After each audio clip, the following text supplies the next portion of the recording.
Hola a totis! Sí, aquesta setmana ens sentireu 2 cops. Com que l'altre episodi és un experiment, no hem volgut deixar sense programa setmanal el que ens necessiteu per planxar, per anar a la feina o per fer les feines de casa. Avui toca un programa lleugeret, un programa de recomanacions, curt i al peu. Com curt i al peu és la presentació aquesta. Hola, Marc. Hola. Hola, Jaume. Benvinguts. Hola, Marta. Hola, què tal? Com te va? És que sempre t'ho diré. Comencem? Comencem. Va, et toca a tu, Marc. Doncs us porto una pel·li primer, que és Anatomia d'una caiguda. La teniu, si voleu, a Filmin i a Movistar.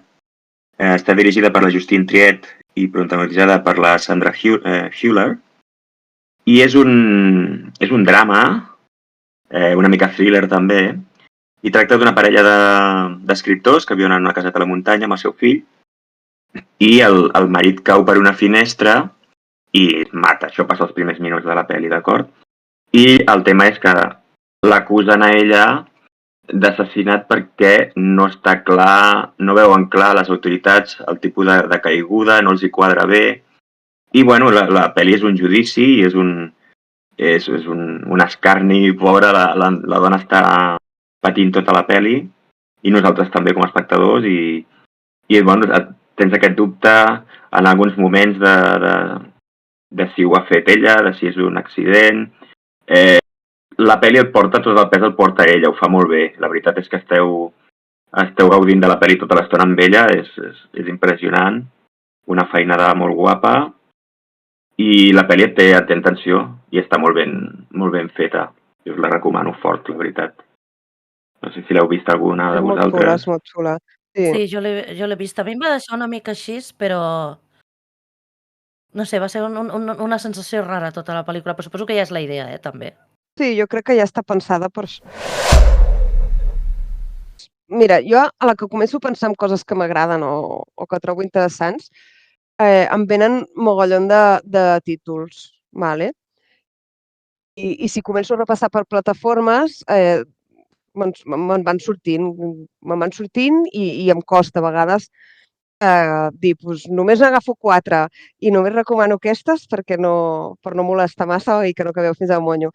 Llavors, de totes les que em van venint i així, avui us porto 4 recomanacions i una antirecomanació, que no deixa de ser una recomanació encoberta, diguéssim, i si us mola i en voleu més, doncs ara ja farem un altre episodi de podcast i ja seguiré recomanant cosetes.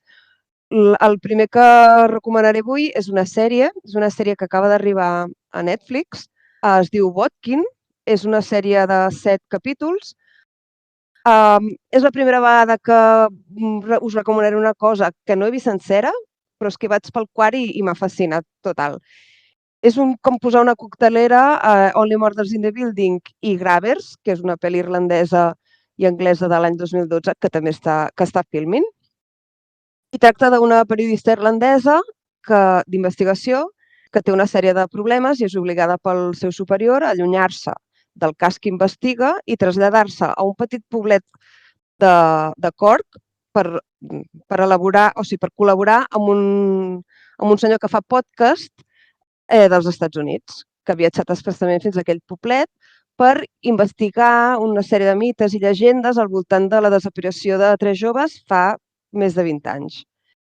I a partir d'aquí es comença a embolicar la troca, es revela un entramat molt més complex, és una sèrie amb un humor així particular, personatges molt carismàtics, la fotografia és molt xula i, bueno, ja et dic, jo porto 4 capítols i estic allà enganxada i crec que us pot molar, els que us agrada aquest estil així de true crime i de més, doncs podeu provar a veure què tal. I com has dit que es diu? Perquè l'estic buscant per posar-la a la llista. B-O-T-K-I-N? Sí, B-O-D-K-I-N. Hem apuntat tots aquí. Sí, és americana. Jo tenia els meus dubtes, però ho vaig mirar i sí, és una sèrie americana. Doncs I, bueno, ja et dic que és una mena de mix. ja és a la llista. Molt bé. Jo recomano un altre judunit. Val? És una sèrie i, com us dic, el whodunit és un dels meus gèneres preferits. Tenim un crim i tenim algú que l'investiga.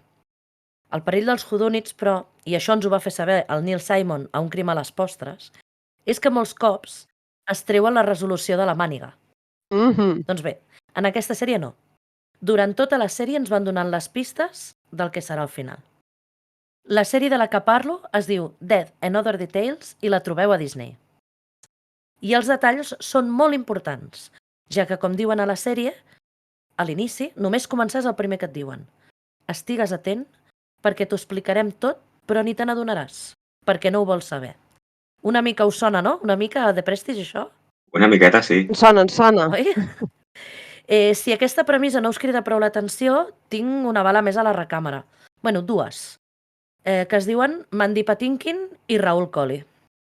Si amb això no l'esteu posant ja a la llista de pel·lícules per veure, no sé què fer.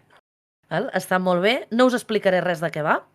La gràcia és anar-ho descobrint. A mi em va agradar molt, però clar, com us dic, jo soc molt fan del gènere i llavors he de dir que em va agradar, o sigui, em va sorprendre gratament que no es tragués res de la màniga i que realment vaig agafar i quan va acabar la pel·lícula vaig rebobinar, vaig tornar a posar al principi i vaig dir, desgraciats. Una mica com a de Prestige.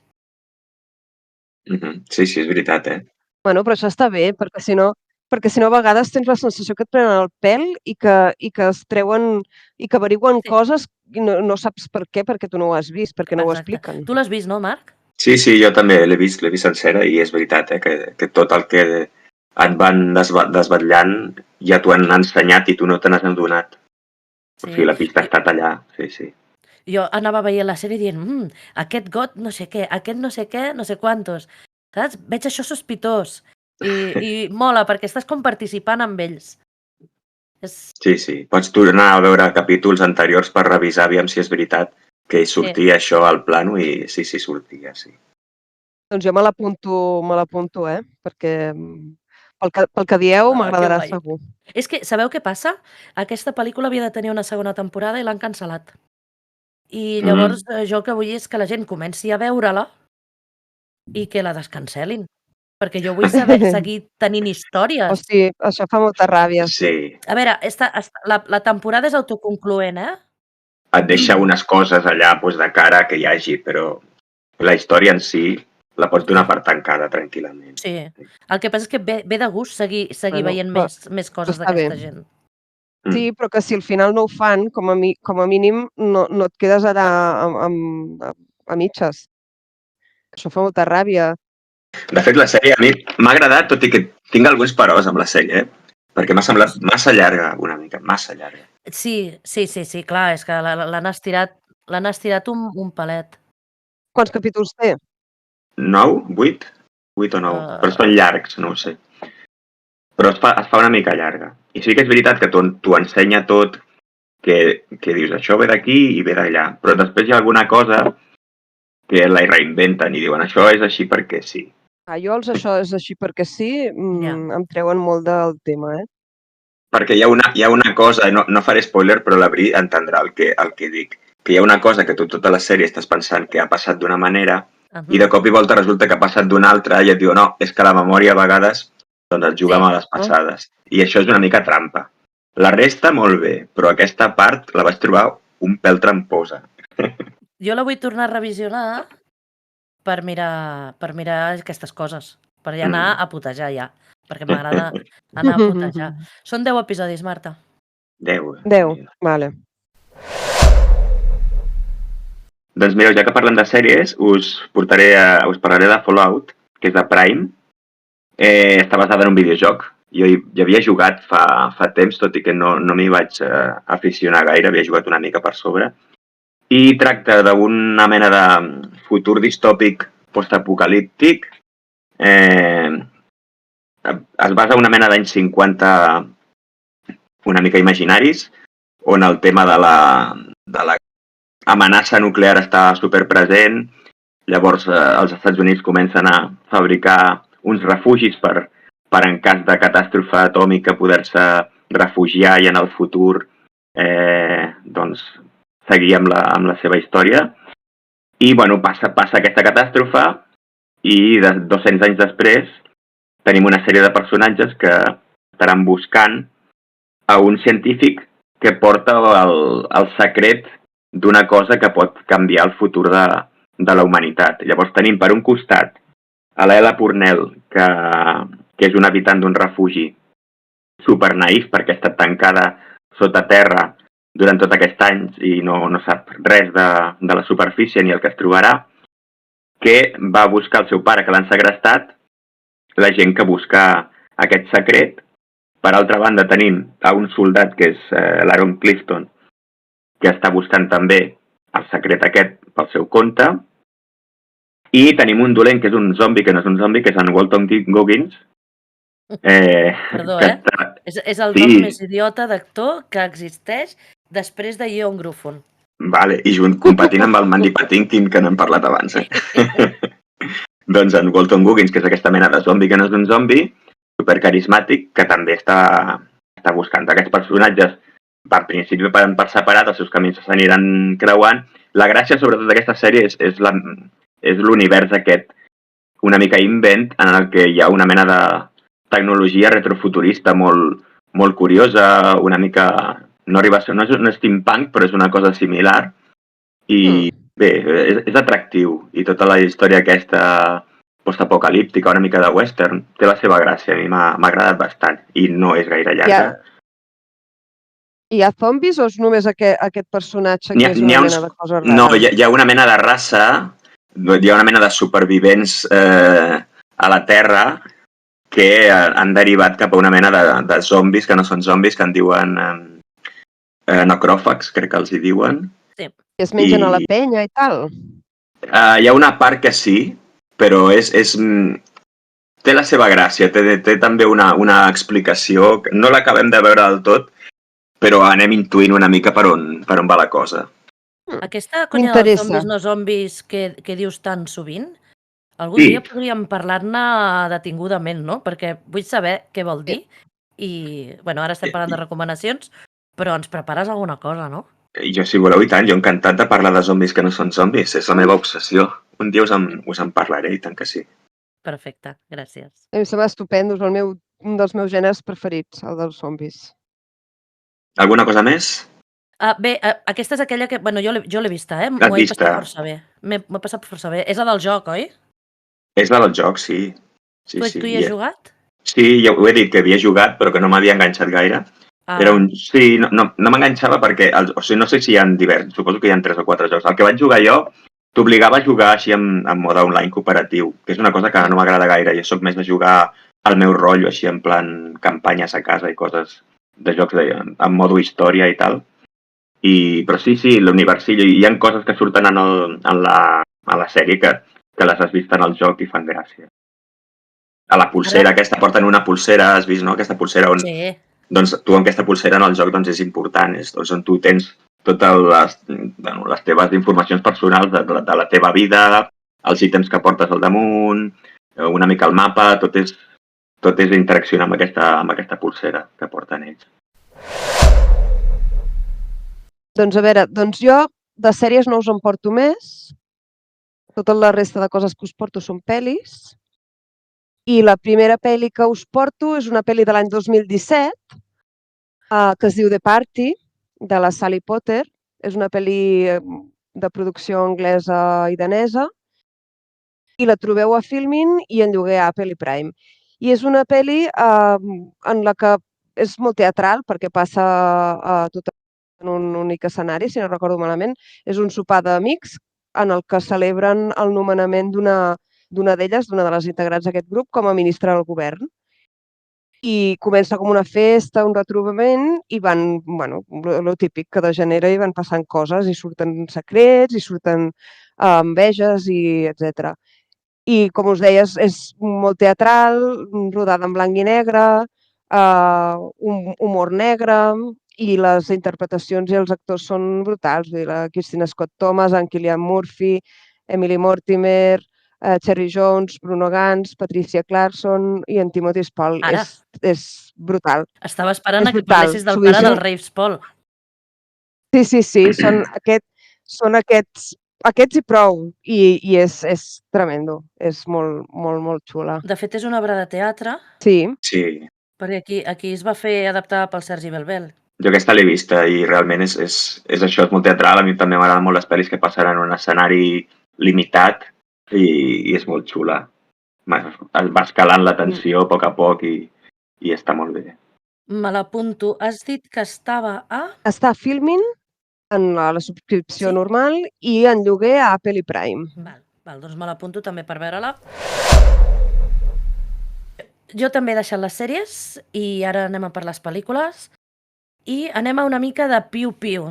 Pel·lícules d'acció. Ja sabeu que m'encanta el piu-piu. A mi m'agrada trobar-me al davant d'una bona pel·lícula d'acció, com més exagerada millor, i que em doni uns nivells d'au va justos i necessaris per no preguntar quan queda. Si jo no pregunto quan queda cap vegada, és que la pel·lícula m'ha entretingut. I això és el que us porto avui. Està acabadeta de sortir del forn, és del Jason Statham i es diu Beekeeper. Està dirigida pel David Ayer, que és director, guionista i productor de pel·lícules com L'Esquadró Suïcida, La Xunga, Bright o Fury. És una pel·lícula d'acció que no té cap mena de vergonya, ni cap mena de sentit. Et fa passar molt bona estona, fan coses que no s'atrevirà a fer això i ja ho està fent, i no us en diré res més. Només que en Jason Statham és un senyor que cuida abelles i que està rellogat a la finca d'una senyora. A partir d'aquí, al cel. I on es pot trobar aquesta pel·li? Aquesta la tenim a Prime. Jo aquesta l'he vista i m'ho vaig passar molt bé també veient aquesta pel·li. A part, porta una cosa que em sembla una mica innovadora, que és el tipus dels dolents. Els dolents en aquesta pel·li, que són uns estafadors d'aquests que els típics que t'envien el puto missatge al mòbil o a l'ordinador per intentar fer-te clicar i prendre't els quartos i... Sí, uns scàmers d'aquests. Exacte. Per cert, que no us ho he dit tampoc, surt el Josh Hutcherson. Sí. Surt, a part del Jason Statham, que no us ho he dit, el Josh Hutcherson, el Jeremy Irons, la Mini Driver... Està molt bé. Jo la recomano sense gaire vergonya. Pues apunto. Tindrem feina, M'ho estic apuntant tot, se'm acumula la feina. Per cert, vull dir una cosa més. El Jason Statham és un senyor guapíssim que li queda tot bé, excepte les gorres de béisbol. No té cap per gorres. No et vas fixar que porta una gorra de béisbol 2 talles més petites del que necessita? Potser té un cap molt gros i no en troba, no ho sé. És que té pinta de tenir cabolo, aquest senyor. Molen aquestes pel·lis perquè són les típiques que les podria fer el Liam Neeson o qualsevol d'aquests, no? És el perfil. Com, jo què sé, com la tercera de l'equalitzador, aquesta l'heu vista? Equalizer 3 del Denzel Washington, bueno, és com les altres dues. Bueno, o sí, no ho sé. Crec que aquesta, si la voleu buscar, la teniu en lloguer a tot arreu. Sí que l'he vista. Però així lliure a Movistar només. Però és una mica avorridation. A tu et va agradar? Pels paisatges d'aquests italians de poblets i tal, està bonic. Això sí. I, bueno, quan es posa a repartir està interessant. Però entre aquestes dues em quedaria amb el Beekeeper, Sí. Bàsicament, l'equalitzador 3 és el Denzel Washington de vacances a Itàlia. És boníssima la descripció. Sí. És tal qual. Que no hi entro, em costa molt empatitzar amb els seus personatges, no sé per què. Però quan era jove sí t'agradava? Una mica més cara, potser. El director d'aquestes és el mateix director de Training Day. Mira. Que la vaig tornar a revisitar fa poc i Déu-n'hi-do, la tensió que porta la pel·li. Bueno, i espera't, perquè, si no m'equivoco, el guionista de Training Day no és el de Beekeeper? Hòstia, doncs és que estaríem tancant un cercle aquí brutal, també, no? Un segundet, carinyos. Sí, David Ayer és productor i guionista de Training Day. Exacte. Tant de la pel·lícula com de la sèrie. O sigui, acabem de tancar un cercle així sense voler, Mira, doncs jo us porto una cosa molt estranya, que jo crec que només haurà vist la Marta, que és Fumar provoca tos, d'en Quentin Dupieux. És una pel·li que la teniu... Gran Quentin. La teniu a Filmin i a Movistar.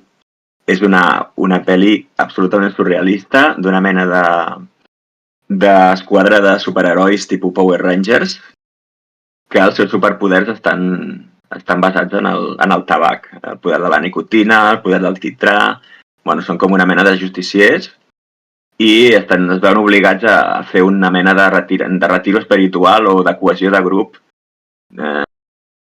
I mentre passa això i ells estan explicant històries a la vora del foc i tal, doncs hi ha un pla malvat per destruir la Terra i es troben enmig d'això. El que passa que l'argument en si és el de menys. Vull dir, al final és veure una sèrie de mini-històries que conflueixen aquí, que són una mica independents cadascuna, però estan lligades.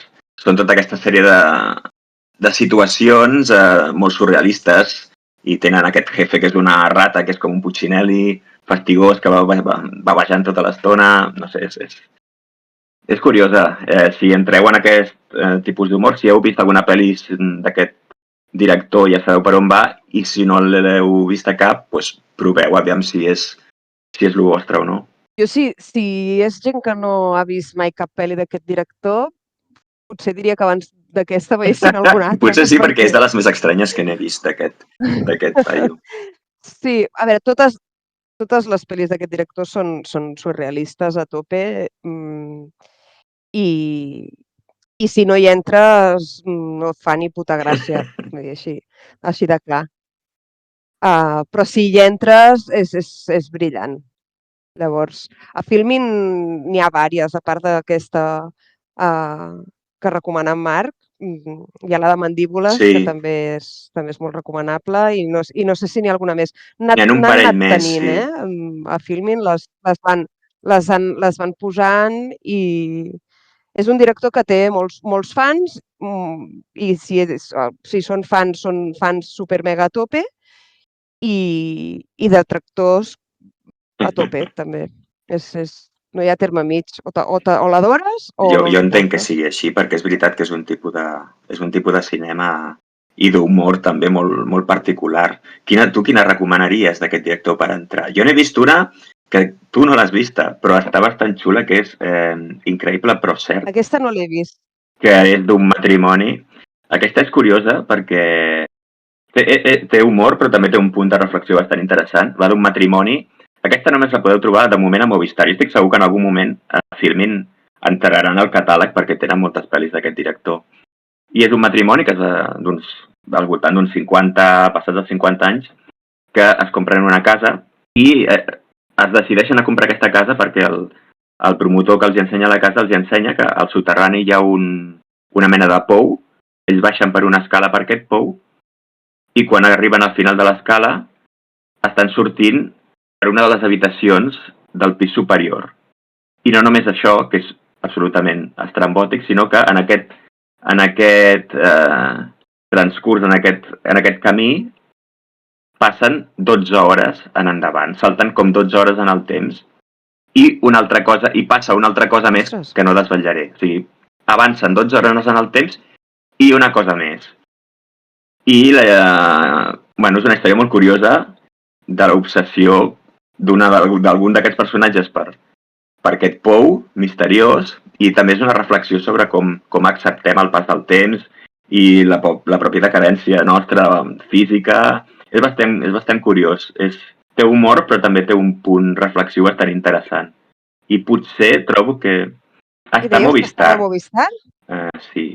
Jo estic segur que en algun moment a Filmin entrarà, perquè les van renovant, les d'aquest director.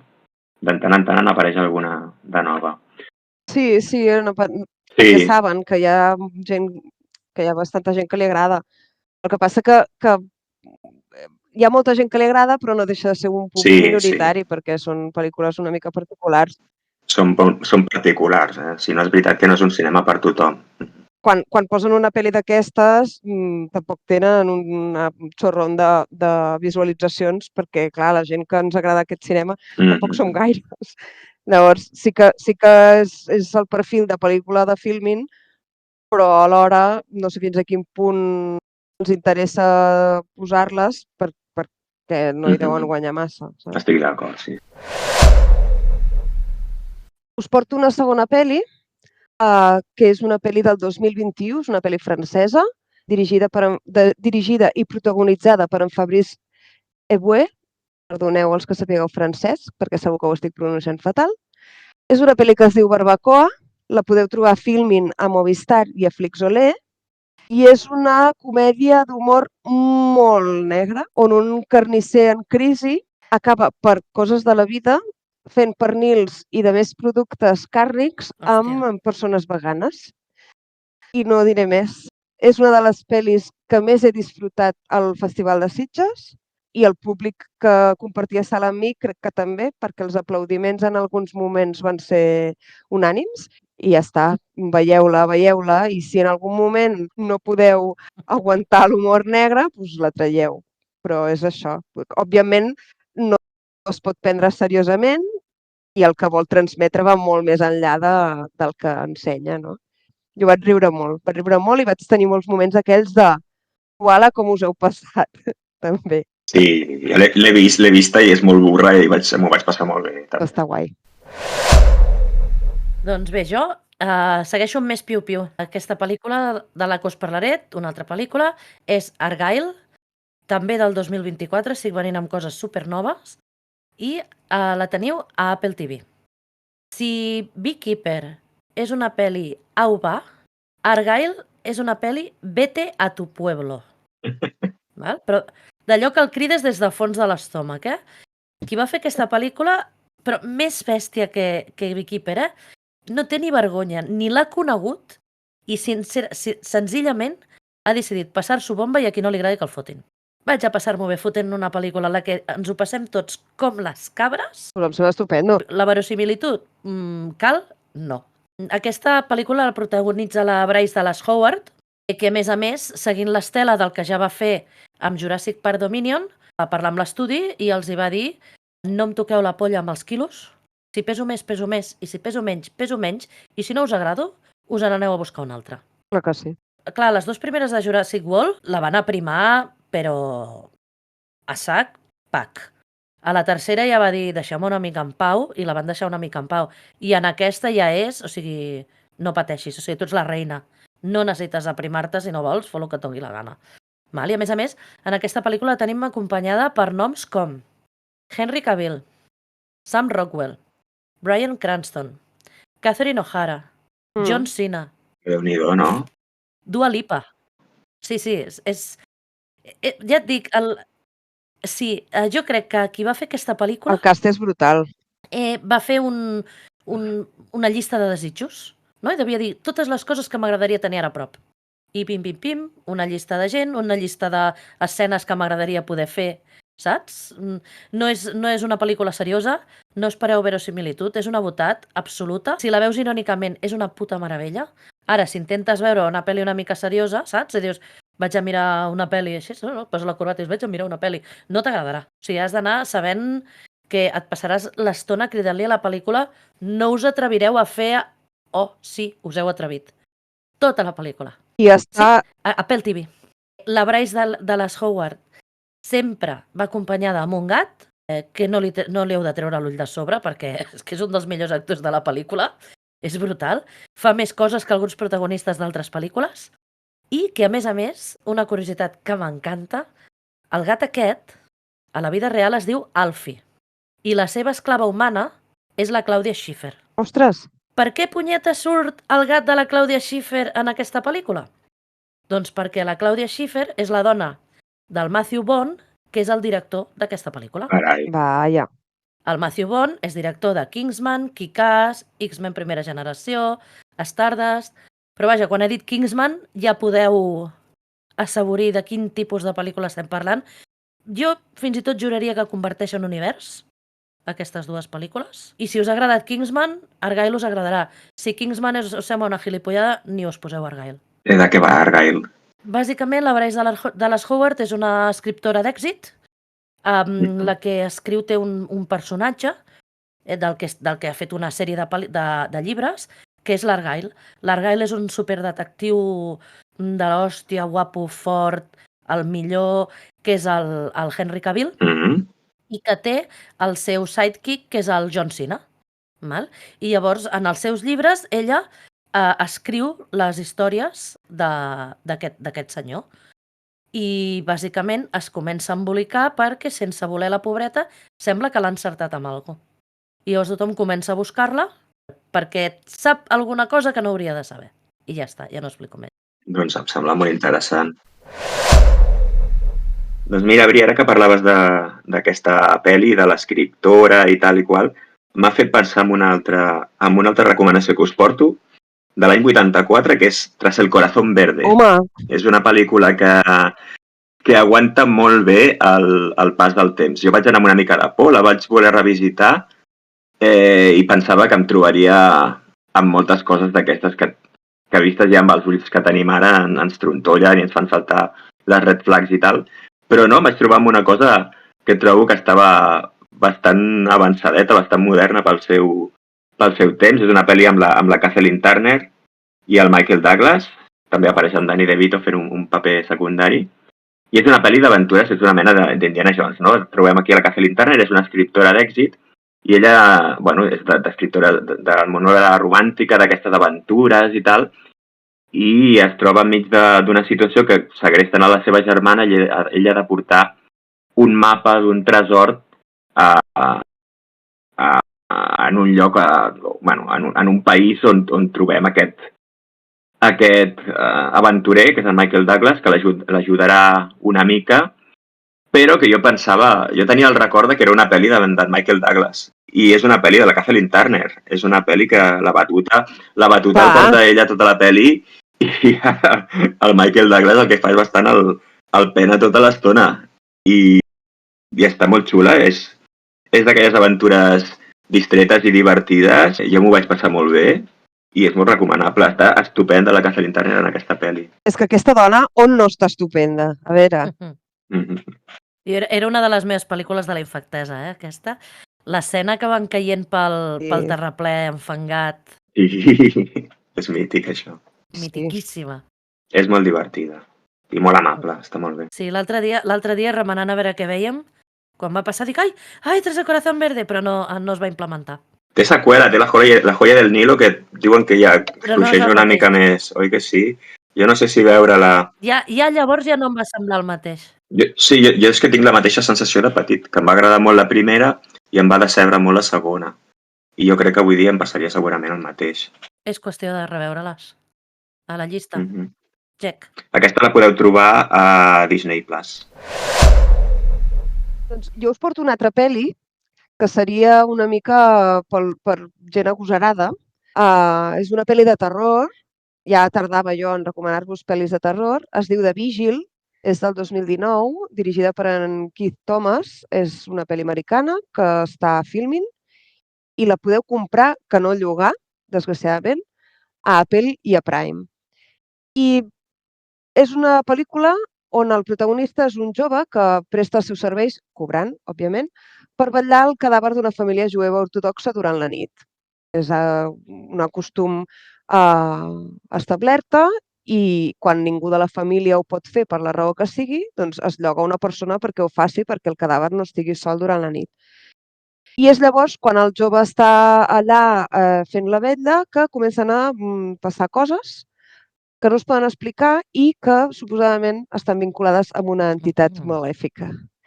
I ja està. I a partir d'aquí, doncs, ja us la mirareu. A qui no li va gustar una vetlla de cadàver de família jueva ortodoxa, és increïble. Jo no ho sé, Jo soc molt poruga i si hi ha coses amb esperits i coses així, bueno, ha de ser a les 12 del migdia o no la puc veure. És una pel·li que pràcticament passa tota en un únic escenari. Sí que hi ha acció a altres llocs, diguéssim, però passa molt en el lloc on està fent la vetlla. Això està guai. Doncs ja està. Doncs aquesta no us vull explicar res més perquè ja us ho trobareu. Jo porto una cosa perquè el que és... vam dir que al final portaríem alguna antirecomanació i llavors ara tinc una cosa entremig que l'enxufo ara. Vale.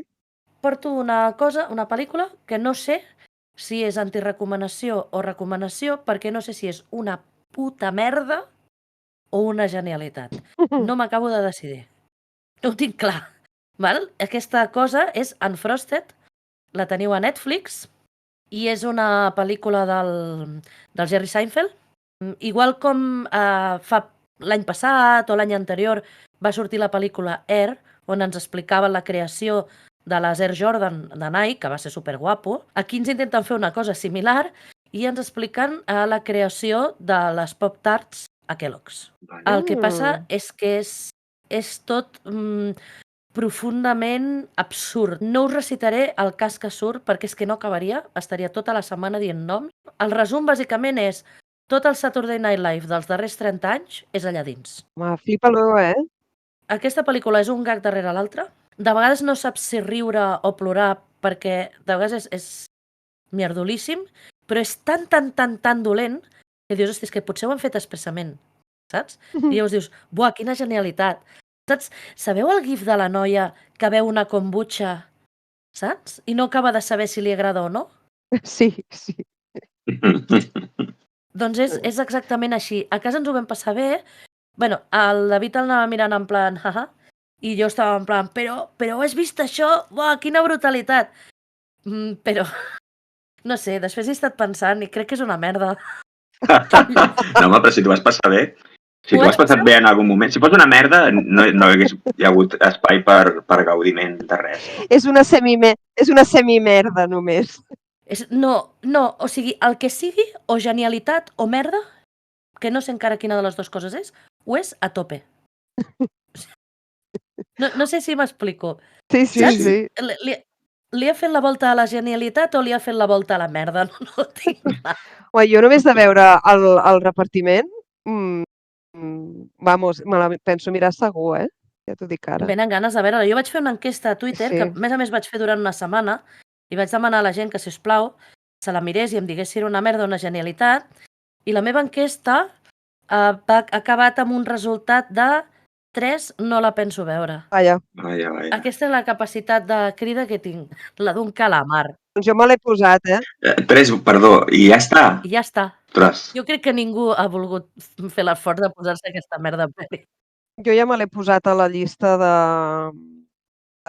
Netflix. Jo intentaré veure, jo no tinc Netflix, però faré el que pugui. Quan l'hagueu vista, si us plau, ho necessitaré. Tothom, quan hagi vist Unfrosted, veniu i dieu-me si és merda o genialitat. Si us plau, gràcies. Torna a obrir l'enquesta i, si us plau, votem tots a l'enquesta de l'abril. Bueno, doncs jo, si us voleu gastar-los dineros una miqueta, us porto una recomanació més d'animació, que ja de tant en tant porto alguna cosa, i és ni més ni menys que Robot Dreams. La teniu a Movistar gratuït i a tot arreu de pagament de lloguer, d'acord? A Prime, a Rakuten, a YouTube.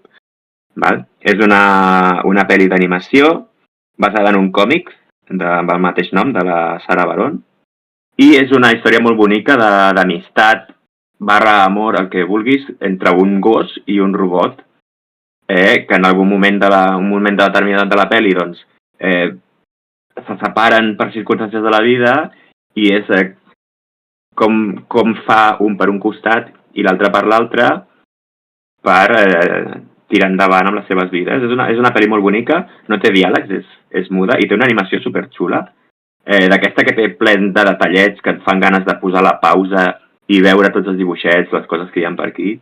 És molt bonica, em va agradar, és de llagrimeta bien i molt xula, és molt recomanable. Això sí, costa una mica de trobar. I és un dramón, no? O què? És dramón? No, jo li vaig trobar a mi, bueno, aviam, és una pel·li que et fa que tots hem tingut alguna història tant d'amistat com d'alguna cosa més amb algú que ens pot portar a trobar-hi punts d'unió amb això, no? Amb aquesta pel·li. Jo vaig acabar satisfet. Sí que té alguna cosa trista perquè et remou coses, perquè tots hem viscut coses semblants amb persones. Però jo crec que és una pel·li bastant positiva, en general, sí. I molt bonica. Bé, doncs després de totes aquestes recomanacions tan genials, ara ve el millor del programa, que són les antirecomanacions, no? Doncs sí, Bri. Com us deia abans, a la que em poso jo a pensar en coses per recomanar-vos no acabaria mai. Però com que s'ha d'acabar, perquè no podem estar aquí eternament, doncs al final l'antirecomanació, que de fet és una recomanació encubierta, però bueno, direm que és una antirecomanació perquè és una pel·li dolentota, però que és una debilitat que li tinc. És una pel·li que es diu The Human Race, del 2013, o sigui, ja té els seus anyets, dirigida per en Paul Hook. És americana, la trobeu a Prime, i ens narra la història de 80 persones que les abdueixen, suposem, d'alguna manera, i es desperten en un lloc que no coneixen. Són persones de tot tipus, de diferents edats, sexes, condicions físiques, situacions socioeconòmiques, i que un cop es desperten en aquest lloc, una locució dins del seu cap, en la seva pròpia veu, els hi descriu les regles d'una carrera mortal, que o competeixen Ai, la mare. o moren. Tots estan obligats a participar. Han de seguir un camí marcat.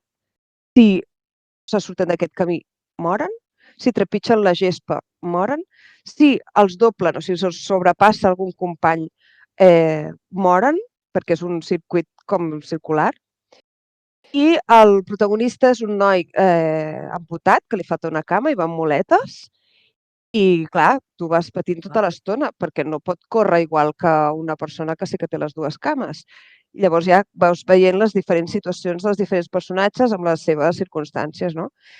És una situació que desperta els instints i les parts més ocultes i xungues de l'espècie humana. Li veiem ecos de la Larga Marxa de Stephen King, de Los Juegos del Hambre, de Battle Royale, i té un final que a mi em flipa, i que les diverses vegades que l'he vist, perquè sí, reconec que és un bodrion, però l'he vist diverses vegades i la tornaré a veure, i cada vegada desitjo que hi hagi una seqüela. Però clar, a aquestes alçades, passats 11 anys, dubto molt que el meu somni humit Aquesta pel·li es faci realitat. és boníssima. A mi em flipa. Aquesta pel·li, el problema que té és el pressupost que va tenir, però és una idea que està a l'alçada d'uns Juegos del Hambre o un Corredor del Laberinto. Podria ser digna d'una saga si haguessin tingut, al final et deixa obert un món impressionant. És que al final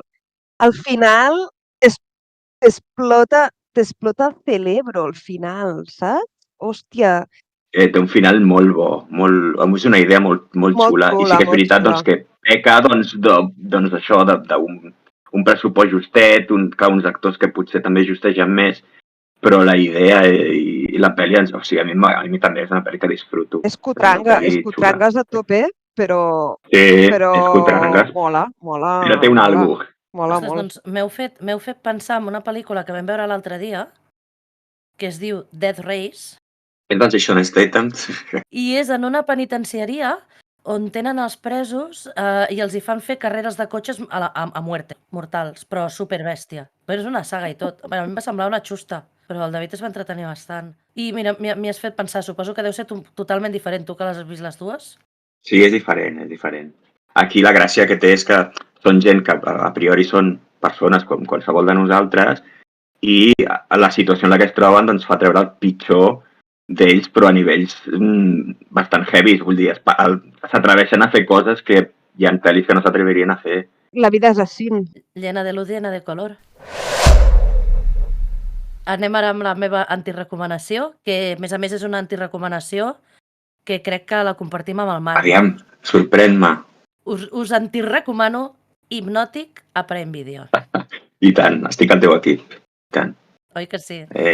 És de l'any 2023, la teniu a Prime, i puc dir-vos que és una de les pitjors pel·lícules que he vist en el que va d'any. I alhora, però, ojo, és que això és important, alhora és una de les pel·lícules amb les que millor m'ho he passat. Què me dice? És tot tan merdós, tan absurd, i té tan poc sentit que no pots més que disfrutar.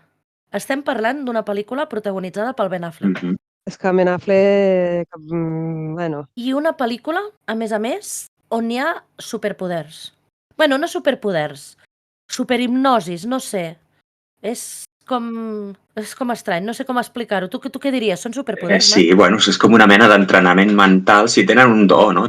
Són persones amb un do especial, entrenades... Bueno, que els hi han donat mandangueta, també. Sí, els hi creen una mena de superpoder. Esteu fent venir ganes de veure-la, que ho sapigueu. L'has de veure. És que és necessari veure-la. És possiblement la pitjor actuació del Ben Affleck de tota la seva vida. I és dir, Ostres, això és molt fort, Tots aquests gifs que corren per internet sortint del cotxe i tal, amb aquella desgana, doncs aquella mateixa desgana la trobeu en aquesta pel·lícula. Me la posaré després, veus? Mira, ja està, ja sé què veure. Fes-ho, o sigui, no te'n penediràs. A més, està acompanyada per uns efectes especials tipus Origen. Sí, Recordeu Origen, quan es plega el món? Sí. Fets 15 anys després, que sembla que l'hagin fet 50 anys abans. Hòsties. O sigui, com és possible, amb tots els avenços que hi ha hagut des de que es va fer Origen, que puguin fer aquella merda d'efectes especials? A veure, Marc, tu què senties quan es plegava el món d'aquella manera? Bueno, a mi se'm plegava el cor una mica, mentre es plegava el món. Sí, sí, és veritat, són efectes que ja els has vist, però millors, i com dius tu, ja els has vist fa molt de temps i pitjor. I a més, tenim un plot twist cada 5 minuts. I a més, no tenen ni salta ni volta. És la pel·lícula amb més girs que he vist en els últims temps. I t'he de dir una cosa sobre els girs, que és que al principi tu veus que la cosa anirà d'una manera descarada cap a un costat, però al final hi ha tantíssims girs que hi ha alguns que no te'ls esperes, i la part del final et salva una mica la pel·li. Hi ha una part cap al final, que la pel·li és llarga de collons, hi ha una part cap al final que ja de tants girs li has trobat el puntillo i en algun dius, doncs mira, això aquí encara t'ho compro. Com pot ser que com més merda dieu d'aquesta pel·li, més ganes em venen de veure-la? Perquè som perversos. És molt heavy. Sabeu la pel·lícula The Game? Aquest pel·lículot? Pel·lículon, sí. Doncs aquesta pel·lícula té més plot twist que The Game. Ojo, dic una cosa, i crec que el Marc estarà d'acord amb mi. La idea, o sigui, el que és la idea, és meravellosa. Sí. Quan acabes la pel·lícula i pilles què intentava fer i no li ha sortit, dius, ostres, que si l'hagués agafat algú amb una mica més de talent que un mico borratxo, i ganes, segurament hagués sortit una molt bona pel·lícula. I és una merda de pel·lícula. El que més us fotrà de tot, quan acabi la pel·lícula, en el moment en el que es tanqui la imatge, el primer que pensareu és, però quina xusta més grossa. I quan tingueu aquesta frase a la pantalla del vostre cervell, apareixerà sobreimpressionada sobre la pantalla el nom del perpetrador d'aquesta merda que és, i agafeu-vos fort perquè a mi em va destrossar el cor, Robert Rodríguez. No! És terrible perquè és una sensació de pel·li feta com amb presses i en plan a preu fet, no? És com, hem de fer tantes pel·lis, mira, ens sobren uns quants milions, hem de fer una pel·li, vinga, fes això i vinga, agafa aquest i l'altre i el fulanito i l'altre i vinga. I com un xurro, no? És que no sé. És que estem parlant del tio de d'Oberfis la matinada. Estem parlant del pavo de Sin City, Mariachi. No, és que no pot ser, no pot ser.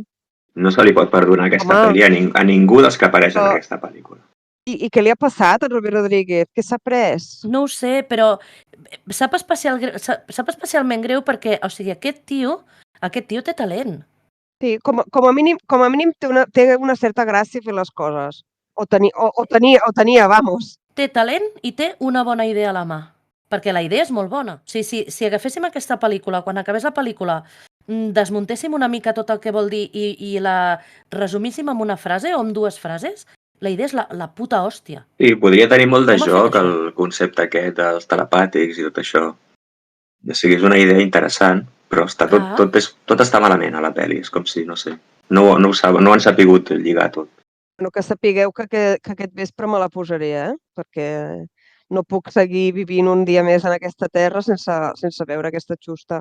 Doncs ja ens diràs. Aviam quants girs de guió suportes.